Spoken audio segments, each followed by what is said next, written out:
کہ نماز کے دوران موبائل کی ٹون بجنا شروع ہو جائے تو کیا کرنا چاہیے؟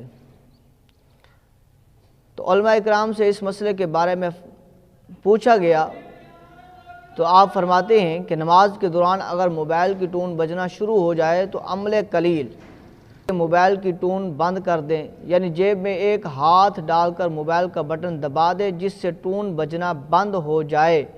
لیکن اگر پھر بھی ٹون بند نہ ہو رہی ہو تو حکم یہ ہے کہ نماز کو توڑ دے اور موبائل کو بند کر کے پھر نماز شروع کرے۔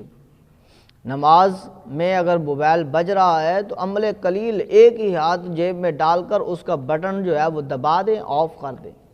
اگر پھر بھی نہیں ہوتا، بار بار بج رہا ہے، تو نماز کو توڑ کر موبائل کو بند کریں، اس کے بعد پھر سے نماز شروع کریں۔